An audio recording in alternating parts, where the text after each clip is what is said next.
Hi everybody, welcome back to Homestead, Ohio. We're going to do another little project today here. We're going to do a planting project where we're going to put in some trees. This is from Chief River Nurseries out of Wisconsin. And I went online and ordered a package they call the nut and berry package. And it is 5 red oaks, that's the nut part of it, the acorns, 5 hazelnuts, 5 Juneberries, service berries, and 5 black chokeberries. These are all edible, except for the acorns anyways. The acorns are enjoyed by wildlife, and the lumber is enjoyed by humans, as well as the shade and just the beauty of the trees anyways. But the hazelnuts, they grow well here in Ohio, and I'm going to be planting 5 of those. I'm going to be planting 5 of the chokeberries and 5 of the Juneberries. Now the Juneberries are kind of a really big tree, I guess, or a small tree. They grow 8 to 15 feet high, and they spread out about 12 to 18 feet. And they're used for a lot of things. They got edible berries that resemble blueberries, and they have a taste like an almond is what I hear. I don't know, I've never tried them. But anyways, they're loved by birds. You can, and other wildlife. You can make jams, pies, jellies. The fruits are ready, or the berries are ready late June, obviously Juneberry, early July, somewhere around there. Now these are a dormant bare root plants that I've got.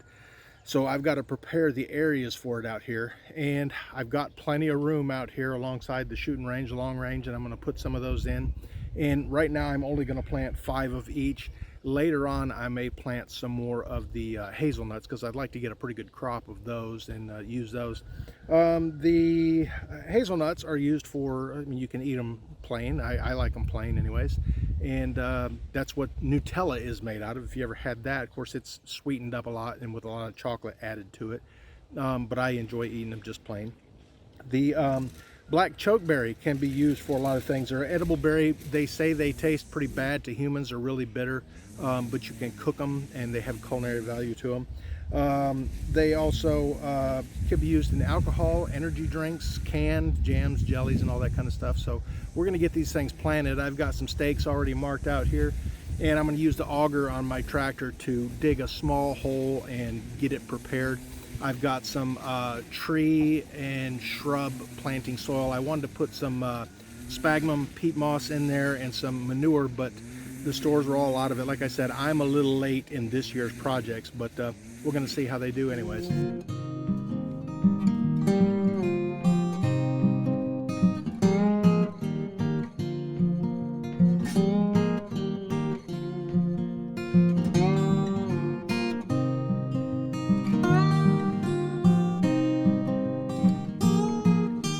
Okay, so I got everything laid out, and I don't have it laid out exactly. It's pretty close. I've got my first row is going to be the service berries, I think I said. I can never remember these things. Yeah, the Juneberry service berry, because the spread on those is 12 to 18 feet. So I set them at 12 feet apart, and then my next row is 14 feet over, and those are going to be my chokeberries, and I put those are supposed to be 5 to 10 foot spread. I put them at 8 feet apart, and same thing on the hazelnuts. I put those 14 feet on the row and 8 feet apart on those too, because those will actually form kind of a hedge. With hazelnuts, you can do them one of 2 ways. You can either do them as a tree or as a shrub.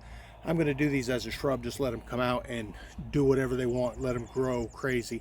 I'll trim them up a little bit to keep them from being too wild, but now I'm going to get the holes drilled.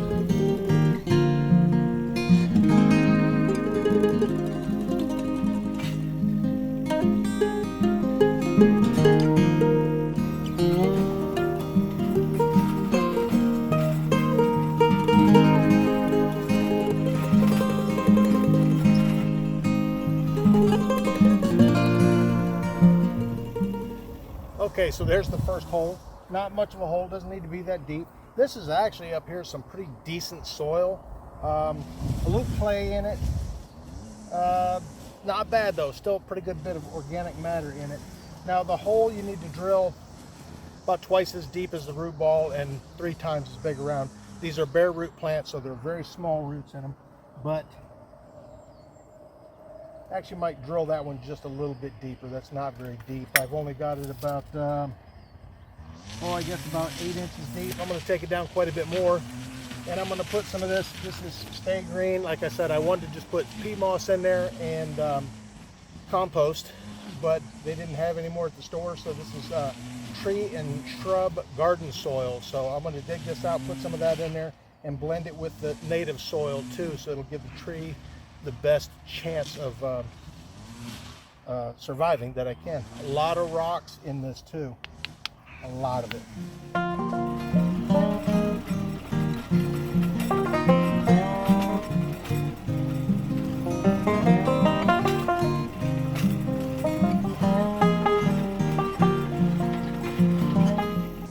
Alright, that'll definitely give me enough room down there. Like I said, still tons of rocks in here. And there's a few worms in here too. That's another good indicator of decent soil. It's still, the deeper you go, the more clay you get into too. Yeah, that'll be a lot better there.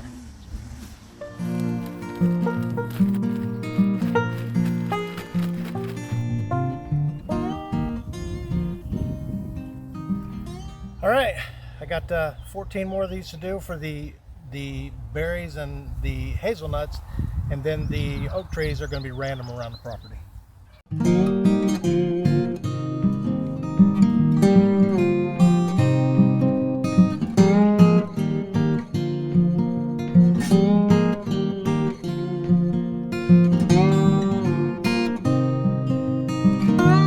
Okay, I've got all 15 of the holes drilled in the ground there. There's a couple of them I hit some pretty big rocks in there and kind of moved the auger around a little bit. So if they're off a little bit, that's just where they're going to be. Now I got to get the rest of my tree and shrub garden fertilizer, soil, whatever, mixed in these holes here. And then go get my plants, bring them out here, plant them, and get them watered in.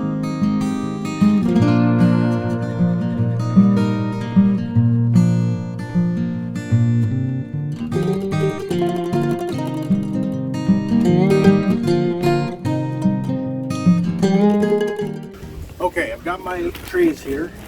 These, like I said, these are bare root trees. They're all bundled up here. Got a little bit of moss around the roots here to keep them kind of moist.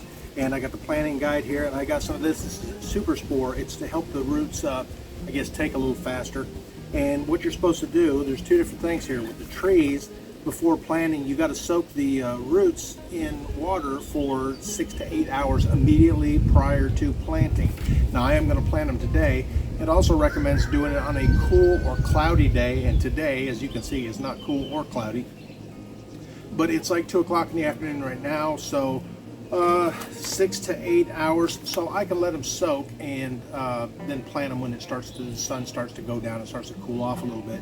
Now the super spore here, same thing. You mix a 3-ounce packet, which is what this is, with a gallon of water, and it says dip the roots into the solution, let them soak for at least 20 to 30 minutes, a maximum of 4 to 6 hours. Allow the product to drain very briefly and plant your bare root plants. A 3-ounce package will treat 100 seedlings, 50 transplants, so I've only got 20 to do. So what I'm going to do is I'm going to go ahead and get these soaking in the water right now, and then just a little bit before a couple hours, I guess, before I go to plant them, I'm going to take them out, mix the super spore in here, and then get them right back in there so they can soak for at least 20 to 30 minutes before I plant them. Okay, I've got my 15 holes here ready for the serviceberry, the chokeberry, and the hazelnuts. And I'm going to go up by the rifle range. I'm going to put one of the oak trees up there. I'm going to put one down by the saloon, and one over on the pond high wall. I think one out in the front yard, and I'm not exactly sure where I'm going to put the other one, but I'll find a place between here and there somewhere. But these will be the oak trees. I don't have to put them in any kind of rows or anything. I'm just going to pick a spot where I think it'll be good in 50 years and go from there. Okay, so if you've watched my other channel, you'll recognize this. This is my rifle range, my shooting bench at my rifle range. And what I'm going to do is right behind it here, probably, I don't know, 16 feet or so from the rifle range, I'm going to go ahead and plant one of the oak trees right there. And hopefully, you know, in 40 or 50 years, if I'm still around, or somebody's going to be around, hopefully this will still be here. It'll give a little bit of shade for here, because sometimes in the summertime it is blistering hot right here at the rifle bench and at my shooting bench, and it's a little uncomfortable sometimes. But I'm going to go ahead and get a hole put in right there, and then I'm going to go move down by the saloon and put another one in.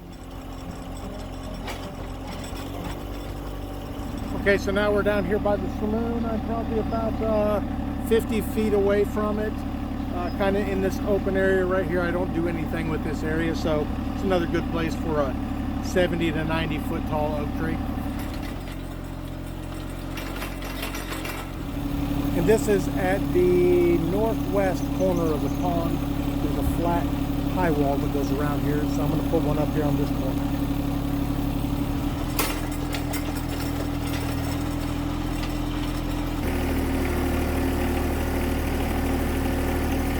All right, I've decided to go ahead and put this one. This is where my 200-yard bench goes when I'm shooting 200-yard targets here. So I'm going to put one right here beside it. And this would be a great place to sit in 20 years when the tree's big enough.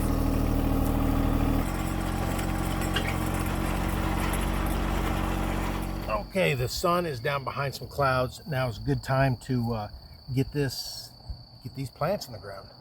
It's a little bit cooler. Now I'm going to have to dig these back out. Once I mixed everything up, I just covered it back up. That way it won't dry out inside the hole there. And like I said, we're going to put the service berries here first. And I've already got them. I've had them soaking for 8 hours. And I believe that is these Juneberry service berry.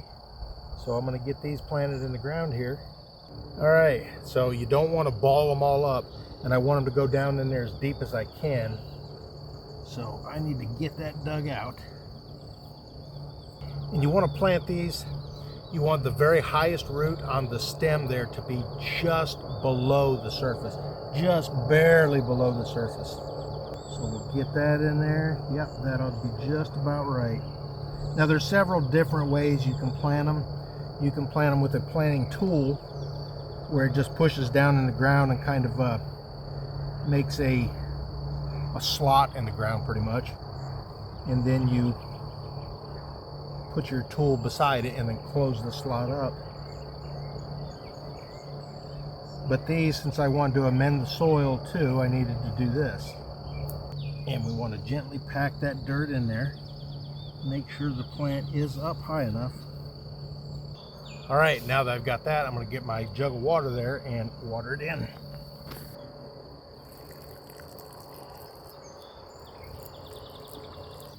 Now it may appear at the back side here that my ground is higher than the plant, and it is because I'm on a slope here.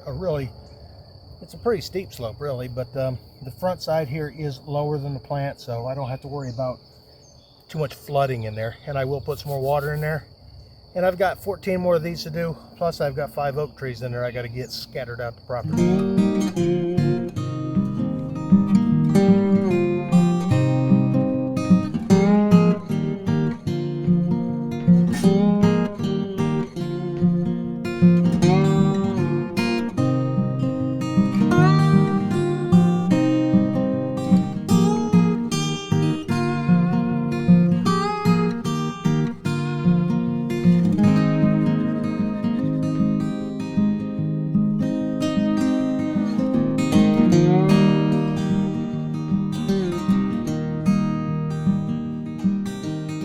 All right, everybody, here it is the next day. I've got all the planting done. I didn't film it because I was out pretty late at night. Actually had to work by the lights of the tractor to plant my last couple trees there, but they're all in the ground. They're all watered in. The soil is amended around all of them. So hopefully they'll do their best. And, you know, within 2 or 3 years, I'll have a bountiful crop of Juneberries, chokeberries, hazelnuts, and in 30 or 40 or 50 years or whatever, the oak trees will amount to something. I need to make some little wire cages out of some hardware cloth to put around these things to keep the deer away from them, or either spray them with a deer repellent so they don't come up here and nibble on the tender new shoots that are coming on. But anyways, that's one of the projects I'm doing here on the property, and hopefully there'll be a lot more. They take time, and it's back-breaking work, and maybe I'll work off some of this gut here while I'm doing all this stuff too, because put this on in the winter, see if I can't take it off the rest of the year. Anyways, thanks for watching Homestead, Ohio, and get out there and plant something.